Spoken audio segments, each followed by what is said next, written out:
Hello and welcome to the Sports Doin with me, Kushagra, and I have our complete football retinue here with me. Vijay, Sulak, Sushil, Anurag, and Pratnesh, of course, completing a full set of six. Having seen a very exciting Premier League weekend, not for some, I think being a Manchester United fan, I couldn't stop smiling year to year after that particular match. I know it's just one match, but you got to live your life in moments at this point.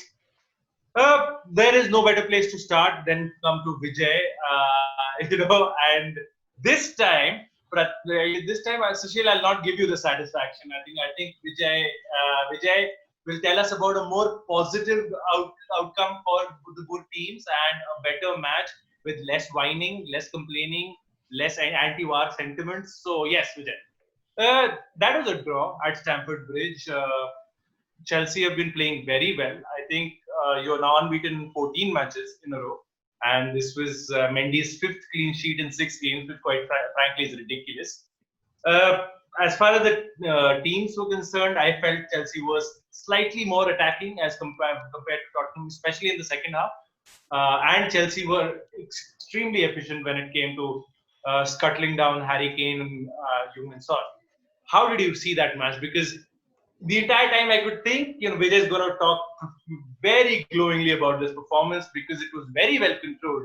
All you guys are missing was a spark. Oh, you're mute. You're on mute, Vijay. My bad. For sure, I agree with you. I think I told Sushil this earlier. It felt like when you invite your parents home for a Thanksgiving dinner in your new house, there is no way that they're going to give you no criticism whatsoever. There is no scenario where your dad's going to say good job. He's coming there with an agenda, and that's what Jose Mourinho was going to do to Frank Lampard. And the mature adult, that I mean, more than anything else, this has been a game where Frank Lampard showed his maturity. He didn't give in. He didn't let Jose play his counter-attacking football. It essentially felt like a game where two people were just continuously saying, "You come at me, bro. No, you come at me, bro," and it just kept going over and over again, but intensely. And I'd like to compare this to the United game where both teams were cautious throughout. This felt like both teams. I think throughout the game, the commentators were saying it was like the first leg of a Champions League semi-final Yeah, where no something team like that. wants Yeah. to take that risk. Yeah. And that was really good to see from Lampard, because in the beginning of the season, those two things where I felt Chelsea were lacking is a direction with Lampard, like where do you see this, and two is the defense. And this was a game where both those things were evident for everyone to see, that yes, our defense is actually solid. It has actually nullified a team where there is a Harry Kane and a Heung-min Song capable of counterattacking you to devastation. Also, it's I'm sorry, Vijay. I don't mean to interrupt you, but I'm just looking at Sulaksh right now. He's wondering what are these London clubs happy about, I'm Oh Had to God. get it in, मतलब can't you spare me? yeah, just giving this fair no, no. enough. I mean, I think that's a Carry look on, Vijay. that's Carry on. Carry on. yeah, that's a look that's been there and going to be there for a while, I think. But what I have to say is kudos to Chelsea for playing to Jose Mourinho's game and not relenting, not doing the same mistakes Pep Guardiola did last week. And also, I kind of disagree with most of the fans that say we lost the game, we drew the game because Tammy Abraham didn't take his chances. Those were chances that I think any of our three strikers could have not taken equally. Yeah, And you can start blaming Giroud for that last minute lob that he yeah, had. exactly. Because Like so, I don't think I don't think those are clear cut opportunities that Tammy or Giroud missed. yes, definitely. I agree with you. But like I said, the popular consensus is we have this much firepower. We should be not playing like that. But a little bit more of intelligence and nuance would tell you that this is a team that's maturing under a manager who's maturing. And And also that been just was, 3 months with the whole squad. Yeah. yeah. So, like I said, I'm taking it slow with my expectations for Chelsea, but this has been completely positive as a performance, even though it's a nil-nil draw at home against the Jose Mourinho, who I think the first thing he said in the press conference was, "We came here to win." and we didn't, which was just him trying to steal the narrative. And like I said, at the end of Thanksgiving dinner, Lampard just said, well, if he says that, then okay, the turkey was still good for us. So that's all that matters. Yeah. All right. Talking about cold turkeys, Silaksh, your favorite club does seem to be a club that's going to cause some worry, especially in the other half of North London. They were mature in their performance against Chelsea, and yes, I agree with Vijay. While it shows maturity on Lampard's behalf, it's still a better point for Jose because it's a point away to one of your top six rivals, and you've not allowed them to win. Now they've played United away, they've played Chelsea away, they've played City at home, and they now next play you guys.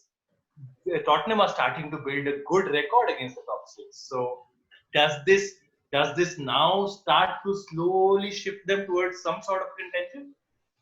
This is the second week on the top. I think this is probably one of the first times that I agree with Jose when he says that him or the squad was disappointed in not winning, because in that first half I did see a different Jose Mourinho style. It was still defensive, but it was a lot more open than you would expect a Jose Mourinho team to be in a big game like this. And Tottenham were moving the ball around, and Dombele had some sort of a grip on the game. And I think Chelsea still had the better chances. And I don't know, I might disagree with Vijay here. The Giroud one was innocuous. It was he had very little time to react to it. But I think of the 2-3 chances Tammy had, he has to bury one, because even if they're half chances, that's what separates you from being a top class team and a top class striker to be someone who is being talked about after the game. So I think overall it was a match which showed two teams that have a lot to build on, but who are very strong. I mean, don't get me wrong, the North London derby next week. I don't think I'll be here for a preview or a review next week. It's gonna be a world of pain. Yeah, I mean, I think Unfortunately, you will be. Yeah. Yeah, just last word on Chelsea with you, Vijay. Uh, does it at all concern you what Frank Lampard's record is against the top six? Because quite frankly, it doesn't make for a frank reading, and I cannot keep using the word frank anymore. I think of it differently. Um, think of all the games that this season he's done like a good defensive performance. It's 0-0 against United, 0-0 Sevilla, 0-0, uh, I guess, against Tottenham as well. And these big games, Frank Lampard is sacrificing a bit of attack. And that's just a question of squad balance. Like you said, it's just been 3 months. And given last season's defensive performance, like you do remember that, and it's hard for me to forget this this happening right now is just a sign of maturity as a squad. And hopefully the hope is it's something simple that the squad just needs to get to know each other better, and their attacking talents should shine sooner or later. But maybe it could be not that simple, and Frank would have to tweak his tactics. But right now, like I said, 3 months in, a quarter of the season's games over, this is not a very bad place for this kind of a situation that Chelsea is in to be in, actually. All right, they're definitely not in a bad position. Which you guys sit third in the table. Spurs are surprisingly at the top of the table, and talking about teams that are top of the table, Liverpool weren't there. It wasn't so long back that Liverpool were top of the table. Sushil. One bad result. I won't really Sorry, class. segue. Yeah, one bad result or a decent point, because let's be honest, Sushil, you and me have sat here and talked about Potter and his football, and we've spoken glowingly about it, and we've been consistent about our praise for Graham Potter. I was very impressed with Brighton the 2 times they played United in August. I think it was late August, when the Premier League had just started. Uh, I was really impressed with them again against you guys. Felt that had you guys won, especially after that idiotic penalty miss that Mopai had, if you guys had won, it would have been all right. Would have been again a sign of champions, but wouldn't have been entirely fair and right. So we'll come to the penalty later. Just an outlook over the overall performance of Liverpool. Yeah, I think it's 2 points dropped, honestly. Not just because of the way Brighton played. I think we missed some of our key chances too. There were two times we actually put the ball at the back of the net and it was called offside.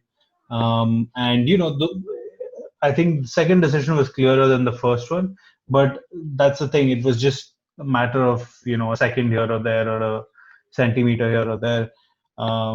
It could have been the difference between, let's say, a 3-0 or a 1-1 or even a loss. Yeah. And this game was Sushil, you should be Uh-huh.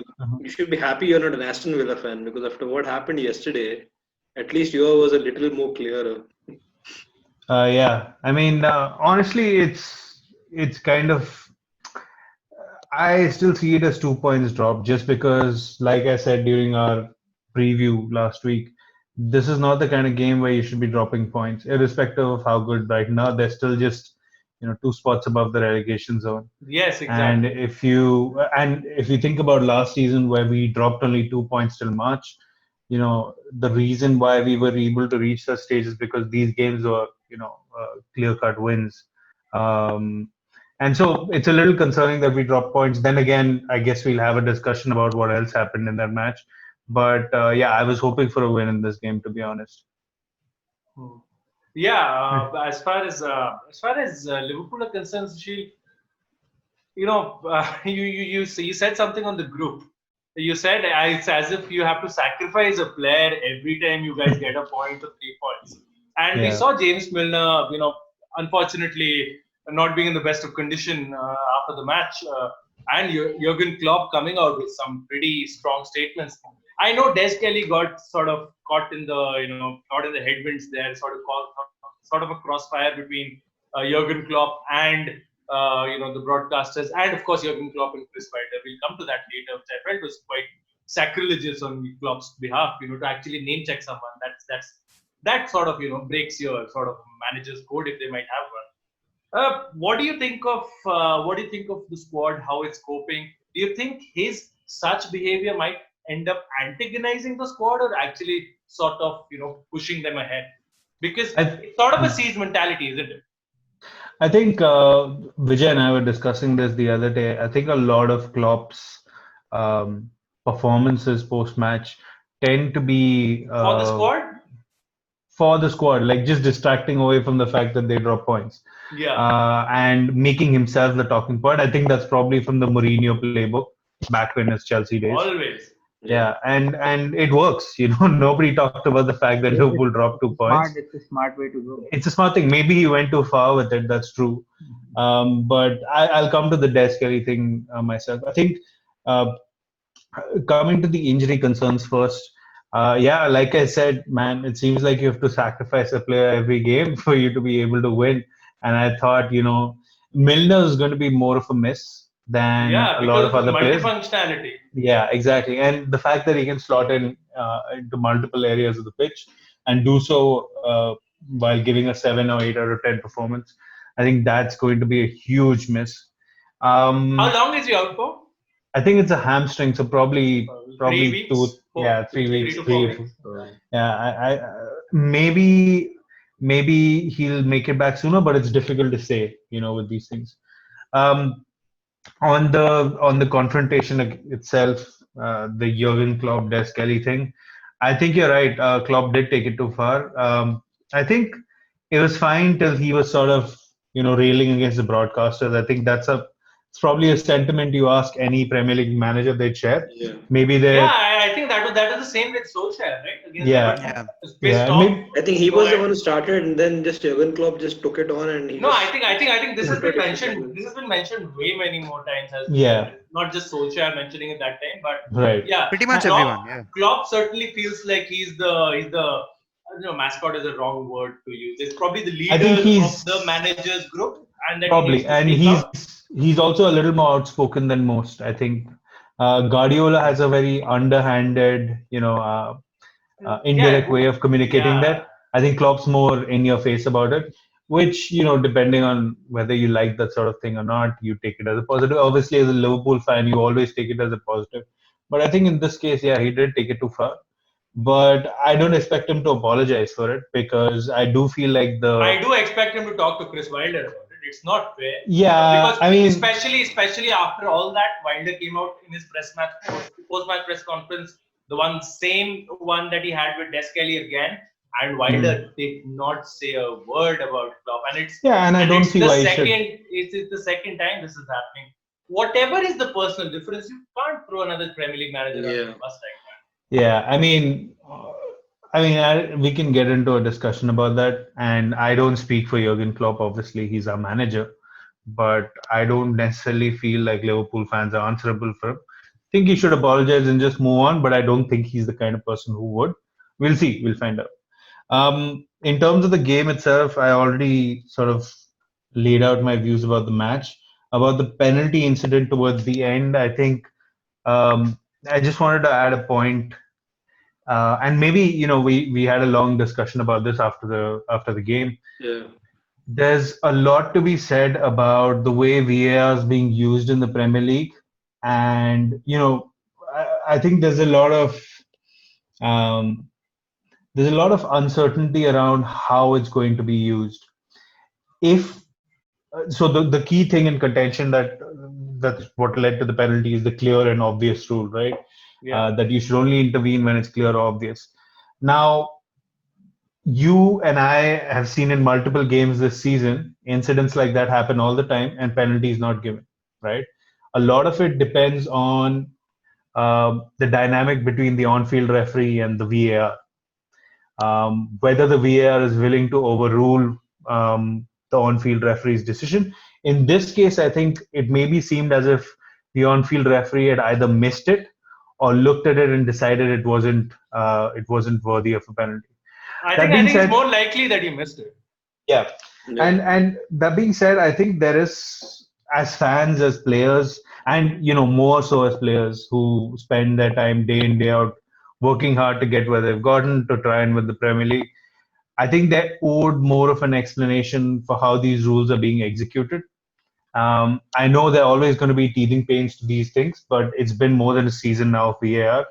And the fact that we're still having incidents like this, you can say it was the right call or the wrong call. We can have a debate on that. But VAR was meant to be brought into the game so that things like this stopped happening. And it seems like the controversy just doesn't go away. It funny, isn't it? VAR were brought in and everyone was talking about it in a manner as if, what will we have to talk about the next day? There's going to be no controversy. Just look at it here. All we have is controversy to talk about. Exactly. I have a big smile because the next minutes are going to be incredibly spicy. But that's it. I think that's like somebody looked at Howard Webb and said we should automate that. Sorry, Vijay. Carry on. Somebody looked at Howard Webb and said we should automate that. And I'll open the floor for everyone here on VAR. I think that deserves a little bit of discussion in its own right. Just as a health check here, how many of you feel that VAR has been, let's say, unacceptable, average, all right? Yeah, with VAR, I feel like I've been watching the ISL and the Premier League simultaneously, wherein in the ISL you don't have the VAR, obviously, because of the constraints, and obviously in the Premier League VAR has been a huge controversy.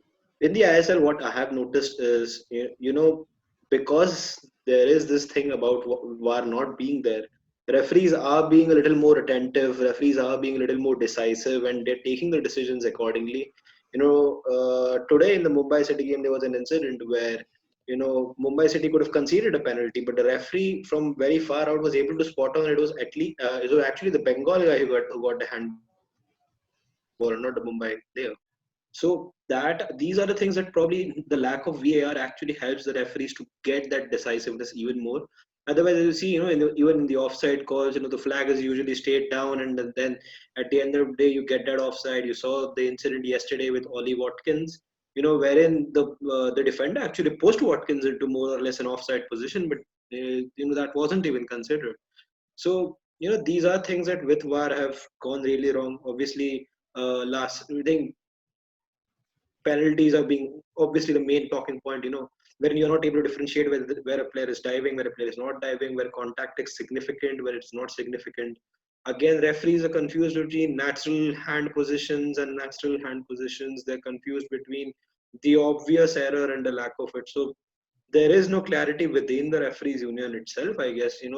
and again it's been left to interpretation of a VAR official and of a referee on field. So it's more or less, as Sushil said, the dynamic between the ref is really, Can I just yeah. say, yeah, I just want to add, you compared a league where VR is present with a league where it's not present. I'd actually compare it with a place like the Bundesliga where it's been there longer than the Premier League, Yes, and it's this is actually like the had, third or yeah, fourth third season. season, and they've had very few hitches from the very start. Yeah. In terms of decisions going, Fair point. decisions being made well, and just it's more seamless there. And maybe it's worth studying why that's the case. I haven't studied it, but I So, did hear Sushil, from multiple. I'll Yeah, tell you. yeah. Bundesliga VAR came in about a season before the Premier Before the 2018, I League, Premier think. League. Yeah, and yeah. and the Germans did not like it one bit. There was such a massive upheaval last year of Yeah. not having it in last season. There was an upheaval this year as well of not having it. Similar upheavals keep going on in Spain when they talk about Real Madrid and Barcelona getting favorable decisions from the VAR. The same accusations are laid out against Juventus and the slightly bigger clubs in Italy as well.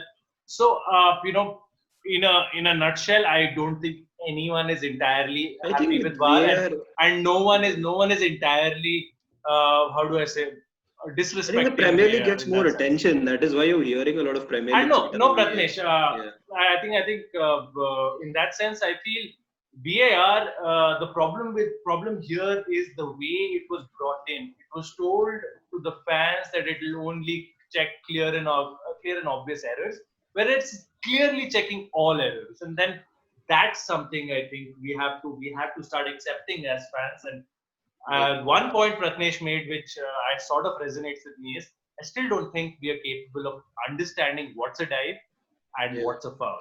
So Yeah, that Kushagra, do you is remember? Do you remember one of the discussions that we had on Sound of Manchester regarding the VAR? And one of the points that had come across there was that VAR could be pretty much used like how it is used in cricket. The DRS is given to the choice is given to the opposition captain whether he wants to choose a DRS or not. So probably you give those couple of VAR calls to the players themselves, and they will probably decide, okay, this is the one that we want to review. In that sense, it gives that that increases, you could say, a little bit of uh, acceptance about it. I don't know how you Now, actually, but then It's a hard ask. yeah, no. it's I it, don't. I don't think you can go. You can't have differing opinions on that sense. yeah, it's Anyway, either we'll yeah. Anyway, yeah, we can move on. So Sushil, just a last word on Liverpool and of course Spurs and yeah, Chelsea. How yeah. do you see your prospects? And now, given that Chelsea and Spurs, I think Spurs are ahead of you. Chelsea are pretty close to Yeah, you. yeah, yeah. So we're level on points with Spurs. I think the Aston Villa defeats probably was dragged the goal difference down. But that being said, I think like I mentioned, I've been mentioning every week now.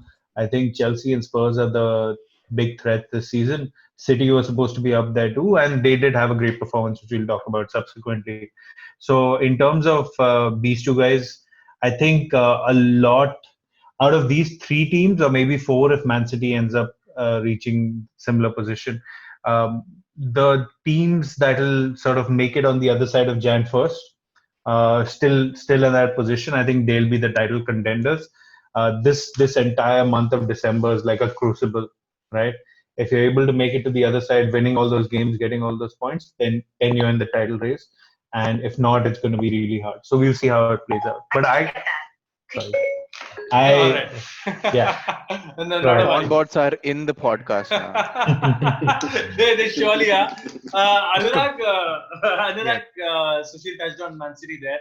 It seems like whenever Man City are struggling for form, just beat them Burnley, right? Isn't it?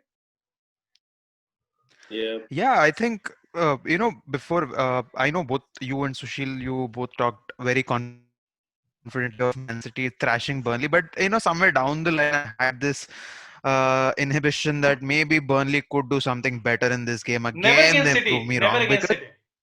see, I'll tell you why. I'll tell you why. In the last 2 seasons, if you notice, they've been one of the most consistently, like, their ideology is different. Betting ke piche, defend karenge. They won't do anything else. I think they are way more defensive than any other team in the entire league right now. and it has been the case for the last 2 seasons. And City are vulnerable against such teams. But once you, it's always been the case with City, right? Once they get that first goal, and somehow they got that second goal as well, and after that the floodgates just opened. And Just opened, yeah. I think that is yeah, that is. And also KDB, when Kevin De Bruyne plays the way that he did, with the freedom that he did, with the way he was just roaming around, the way he was pinging balls around, you didn't see that free flowing Kevin De Bruyne in a lot of games this season.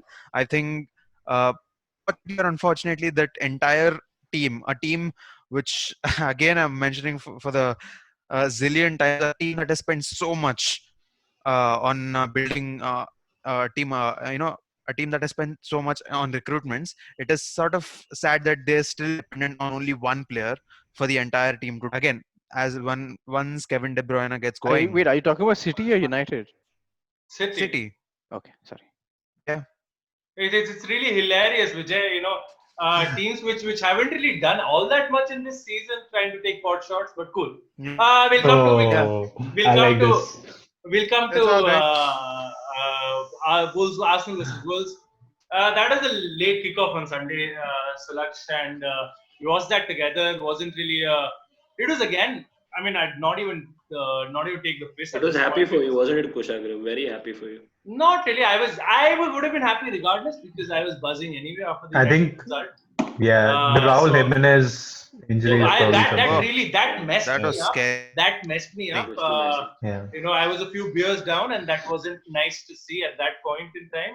It sort of That's made true. the entire match irrelevant for me for good 20 minutes.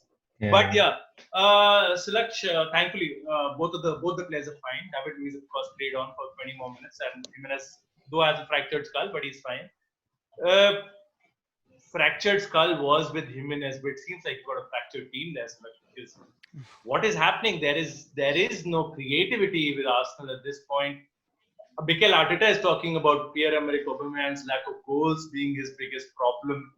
And a lot of our Arsenal fans are now starting to increasingly doubt Mikel Arteta. Just a last point. What has Willian done to receive so much backing?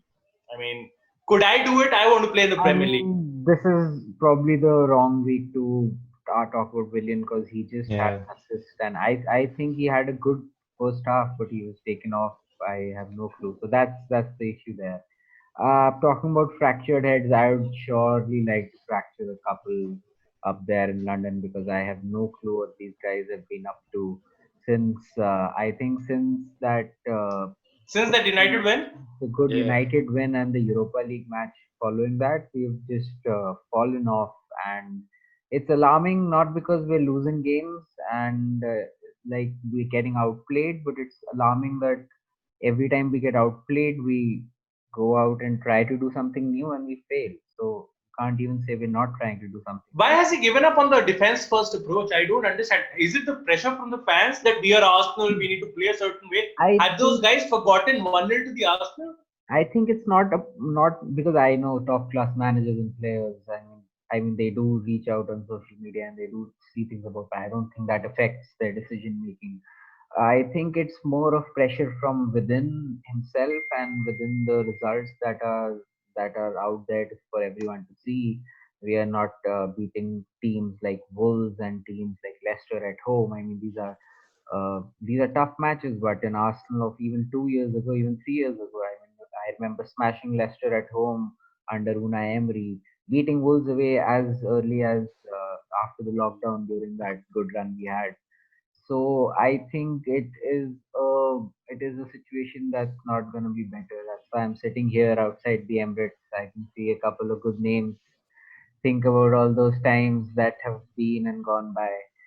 A big name who's been sitting out is, of course, someone we don't talk about on this channel. We haven't spoken about him all that much. But I think in this era of zero creativity, could he just provide you that little bit of hope? Is that you still are paying him? I don't get it. You're paying him every week. What is wrong I with think just the level that the whole situation has reached, getting him in would actually be the most counterproductive thing that we can do right now. Because one, it'll show the fans and the world that That yeah, either Arteta is the not strong board, enough or something either like the that. board or But doesn't Arteta, matter, whoever right? takes the blame. No, the other part is Pratmesh, just wait till Ozil comes back in his first game and we still lose, and then wait for the meltdown, because then it'll See, it's all Yeah, gonna happen come I anyway. doubt crashing if down. Ozil will ever play for Arsenal. Exactly, it's done. Yeah. He's not gonna play till January anyway, because we've registered him for the initial squad that you do before the winter transfer window, Transfer. where you can register players again. So he's not gonna play in December as it is. So the problem is more of Arteta not knowing what his best formation is, and the players not really believing that they can go and challenge teams with a squad that that can play for the back and can play for the middle. I think we just are not comfortable playing as an attacking team, and I think it is something that's showing in every aspect of our play, and it's harming our results and also harming our team morale. Because I last week I could have defended that draw against Leeds because we got a red card, and even apart from that, we had the best chances in the game. There was some movement, but it was not there. It was Aston Villa all over again, and I think the alarming part is having to talk about two of these performances in a matter of 4 weeks, where it's just been appalling. Yeah, Yeah. Pratmesh, you had a question. Yeah, I had a question for Sudaksh because I personally have nothing against Mikel Arteta, but this has been a question that's been coming to a lot of people, and for me especially. Uh, Frank Lampard obviously took the long route to come into Chelsea. You might say little long route or short route or whatever, but he obviously did manage Derby County in the Championship, and then from there he has really come up here. We have seen Ole having a huge round tour around the Premier League and Norway, and then come to United and finally get his job. Do you feel it was too early for Mikel Arteta in that sense to take up such a huge job? Because it's there are two different things. To actually be an assistant manager to someone in the Premier League without having a good managerial experience, to move to such a huge crisis project like Arsenal and then try to develop it from there. So how do you feel this is one step too much for Arteta? Because obviously they won the FA Cup last year, so we cannot forget that. But then that has covered over a lot of cracks which are visible, very, very, very visible right now. So That's what do you feel? definitely true. So I think Pratmesh, I frankly was not one of the enthusiastic people when we announced Mikel Arteta, and I was one of the people who wanted not Jose Mourinho or someone like that, but I was looking at the likes of Allegri and people being available. And sorry, so Laksh, Mhm. I don't want to get in between, but the board clearly said after the sacking of Unai Emery that they wanted someone who's experienced, someone who is a winner in Europe, winner in the Premiership, and now here we are sitting and talking about Mikel Arteta on his first ever managerial experience. So did Kroenke actually not live up to the billing what he I wanted? I think we can't just discard Arteta on the basis of a couple of games. He's had a rough awakening this season. I think last season it was all it's okay. The league was trashed by Unai. I got the FA Cup, so there was that high. And but this season, when he's been able to he's been able to do everything his way, and he has to stand answerable for a couple of things that are going wrong. So he's probably facing it. He's facing the media every week, and the results are not improving, and it's not giving a good outlook on him as a manager. But you can't say that it was a move that came too early. One difference I would say is there are a lot of managers that have come out to be successful, like even Pep Guardiola. I think started out directly at Barcelona as an assistant. Maybe if Mikel Arteta had started his career succeeding Guardiola at City as his first managerial product, maybe he would have been more comfortable, and maybe he's come with a mindset from Manchester City to Arsenal and expected certain things to go the way that they used to go there, but they're not happening here because the Yeah, club exactly. it's not run that well even off the field. I mean, on the field, obviously, we're not performing, but even off the field, it's not run that nicely. It's not. That's a The proper American owners, owner classic the example. owners are not that directly involved. Whereas you see with City and even with Chelsea, I mean, whatever said and done, Roman Abramovich, at the drop of the hat, you see him, making statements about Chelsea, and even giving the money, pushing the money wherever necessary in the last 10, 15 years. Maybe not so lately after his ban from Manchester. So I think it's an ownership issue. I think it's a tactical issue, but I am fairly confident that we'll get out of it. we'll probably be somewhere around 8th or 9th come December and hoping to get into the Champions League through the Europa League, and that's the depressing reality, but that's just how it is. All right. Just a small point to add. I think one of the things, if you notice, I think Arteta hasn't lost the dressing room yet. If you look at all the Yeah. managerial sackings that we've read over the years, one of the major rumors that comes before a sacking is that manager has lost the dressing room, which is like Yeah. standard Mourinho line that you always witness in headlines. But I don't think that is the case with Arsenal or Arteta losing his dressing room. So I think he still has the job. At least he has more time. All right. Yeah, I think at this point I wouldn't say Arteta has lost the dressing room, and nor would I say he's completely lost the fans. But it's just a crisis of confidence, I feel, in this point, because I think perhaps maybe slightly the immaturity in terms of lack of experience. I won't call it immaturity; it's the wrong word to use. Lack of experience is showing In there. this, Yeah, Sushil. just to add one point, I'd put this more at the foot of the players than the manager. Agreed. There's Yes. something to be said of, you know, how much of a job those players are doing too. Obviously, the I'm manager has actually, Sushil, I'm actually waiting for the North London derby. I really want to Yeah. see these players. And then I think if such a draft performance continues, I think next week we can go really hard on the Arsenal squad, because to an extent I feel they're letting Arteta down as well. Yeah, I Because think so too. it's Yeah. clear that the manager has come in with some sort of tactics which have worked. You've beaten big teams. You've gone on runs. You performed well in cup competitions. Won And trophies. yeah, I mean, Yeah. only 3 clubs in England can say that. Like, it's ridiculous, right? So you won trophies, you've done that, and still, you know, and I've been disappointed in Aubameyang as well. I mean, he's one of my favorite players. He's had it. I think he's after the. I think it's contract, harmed him. I think he's- it's harmed him, right? So that's the changing And system has really there are harmed a him. couple of rumors that Aubameyang and a couple more players are actually not very happy with the board about the Ozil treatment. And that I think we already knew that. But what we did not know was, I think a couple of players are also not happy that Arteta took the blame from the board. He tried to shield the board. And when Arteta said that it was his decision to remove Ozil and not something, and that is something that is That's clearly. I mean, Huh. that we all can see it. That's clearly not true, is it? It's not true. I mean, footballing reasons is not something that you can actually say that you can Yeah. drop Ozil out for when your team can't create scratch. But I mean, it's politics, and you always know money rules over everything. So I think we'll have to wait and watch for the North London derby to see if anything changes. Yeah, from a dysfunctional club to another dysfunctional club, Manchester Not United allowed had. to say that this week, no. All right, it's still a dysfunctional club. Even a broken clock is right 2 times a day, Salak. So that was our time. So talking about our time, Anurag, Manchester United had a performance of the ages. First half, you really would wanted to hang yourself, and it was the classic up and down, as Vijay keeps talking about. The bipolar nature of Manchester United.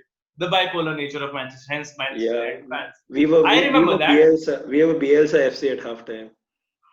You were, yes. I wasn't. I never really am. But Please do not use the word we. Yeah.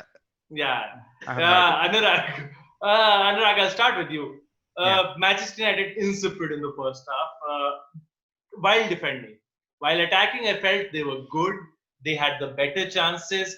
They should have converted. 3 of them missed open goals, which I don't know if it ever happens, but 3 of our players managed to miss open goals, which is quite ridiculous. Yeah. You end up, James Ward-Prowse swings in a good corner. Again, zonal marking. We've spoken about zonal marking. I don't know, since the Premier League began, or maybe I don't know, since I started watching football. Never understood why managers keep sticking to zonal marking, when it allows such a massive advantage for any team which can put even a decent delivery in.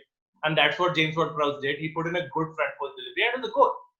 The free kick, I won't blame David De Gea. I think Absolutely I not. did blame him at that point, but then I had to see it 3-4 more times. Beckham-esque. It was stunning by That was Watford. right on the corner. Yeah. I think Right? the fact that It he got a hand to it made people believe that yeah. he Yeah, I think I think I only think I De Gea think would have that got the hand to I that. think I think his spring was so good that it made him yeah, look bad. exactly. Yeah. I He think was that's never what saving happened. that. He was never saving that. Yeah, because if you see the ball's already hitting the side corner, and oh, I mean, come on, poor Come man on. Yeah. injures his knee Absolutely. as well, though he's still Yeah. be fit for PSG. But how was the performance? And Eddie Cavani, Bruno Fernandes, Donny Van de Beek.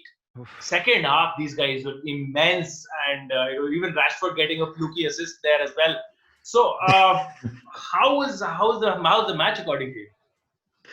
Oh my Yeah. goodness. You see, just another point, the two managers that I really admire in the Premier League, one is Hasan But Hasenhuttl and the other is Hasenhuttl Jurgen was Klopp, and they such a both are sore such sore loser. losers. Yeah, Yeah. such a sore loser. Both are such sore losers. Yeah.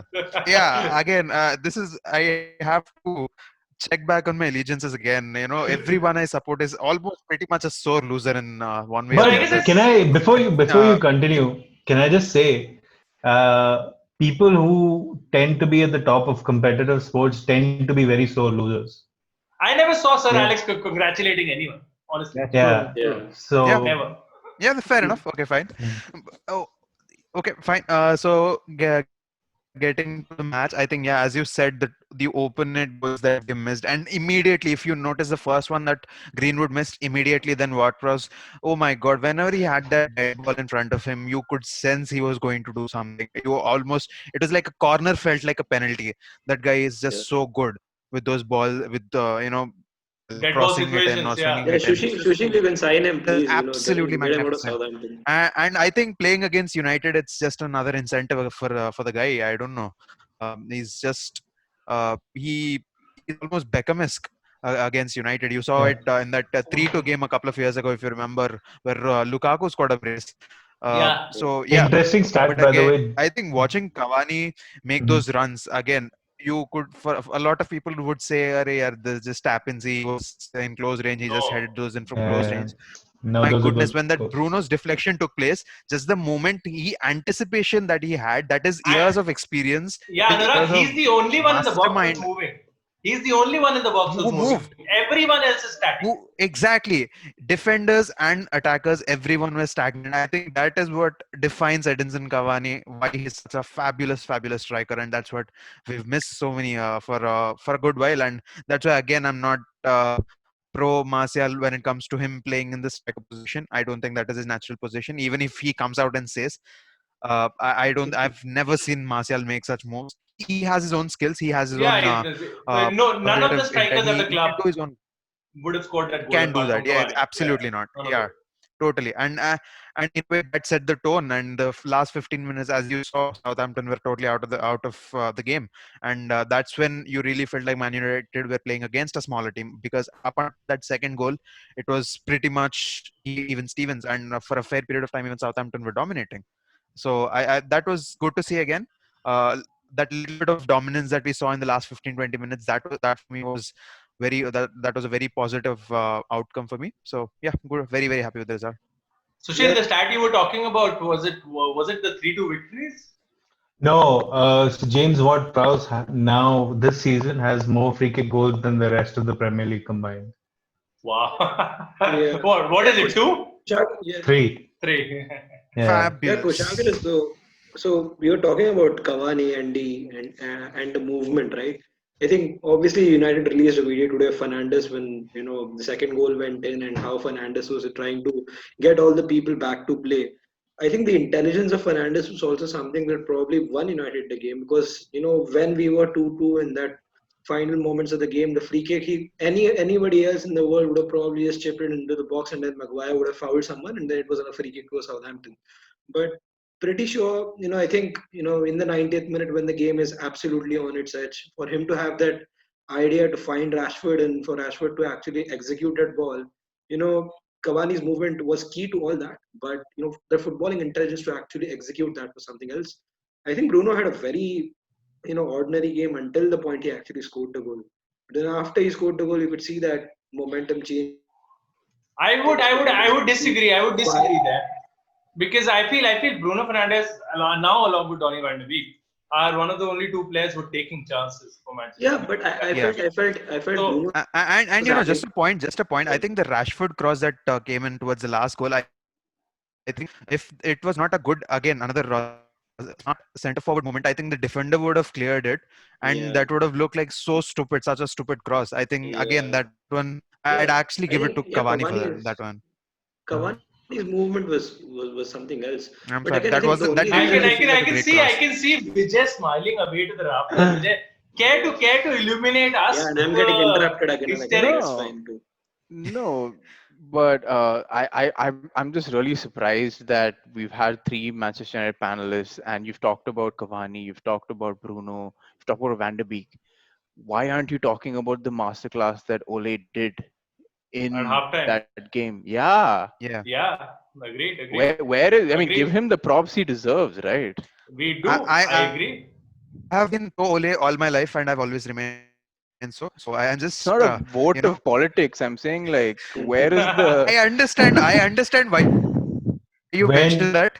I understand the political, scenario that's made you make You that quickly raised your hand like I'm highlight that. calling for a vote Yeah, on Ole's. That's why I meant it that way. But Yeah, I know. but But yeah, give it up for well done, him, Ole. right? Like yeah, sure. Yeah, at 45 minutes, that was a different game. And what were Yeah. what were the tactics he's changed? I mean, it can't be just Cavani, right? No, so what happened was he was playing with Mason Greenwood and Marcus Rashford up top, and he was playing with a midfield diamond. The midfield diamond stayed. He of course had to change the goalkeeper because the guy was injured at that point, and he brings in Cavani. Now what happens with Cavani is Cavani generally ends up playing as a central striker, so that shifts Rashford to the left, allows Van Bissaka to bomb on more on the right, allows Fernandez and Van de Beek to take the right side a little more.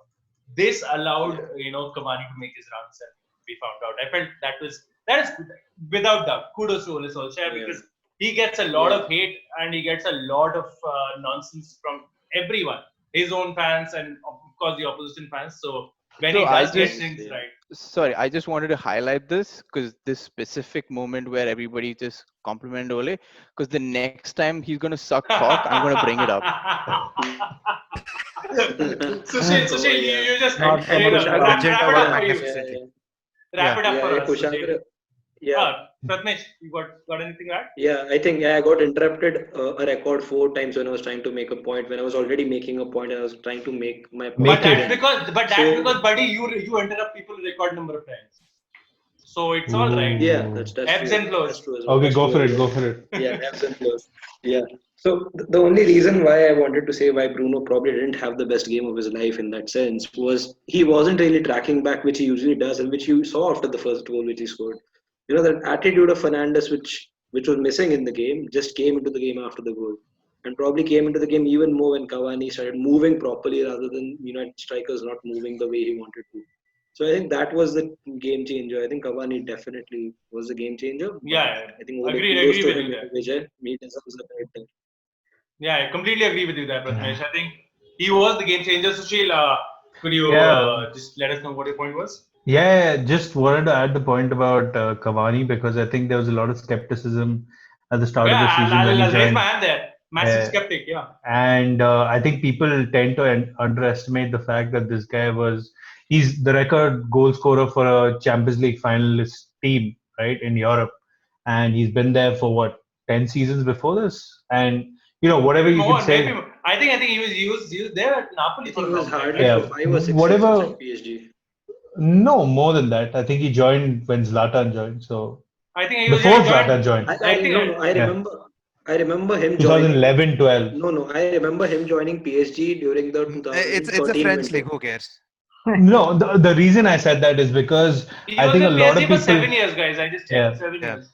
yeah. So the reason I said that is precisely for that reason. A lot of people tended to not give him the respect he deserved because he came from the French league, and people forget he, for a certain period of time, was one of the best strikers in the world, and continues Yeah. to show flashes of that. Maybe he won't show it week in week out, but he will win you games like this, maybe 3 or 4 in a season, and that's all you need to do.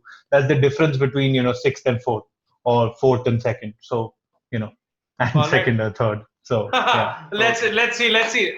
Let's not get carried away with this. Manchester United are our mystery of a club there. So let's not make As predictions. we And as Vijay mentioned. as Vijay rightly mentioned, the next moment always screws up. I think Pratmesh, you, me, and Anurag, we have to be consistent here at the end. That we're on tenterhooks now here. Once again, thank you so much, boys, for joining me here. Hope you all had a good time. I had a great time, of course. And to our viewers, thank you so much for watching this video. Please do share it around. Do let us know your opinions and comments on the matches that were played this weekend. Anything that we might have missed out that you guys want to talk about, do let us know about that in the comments. Please keep watching the Sports Doyen, and we'll see you soon.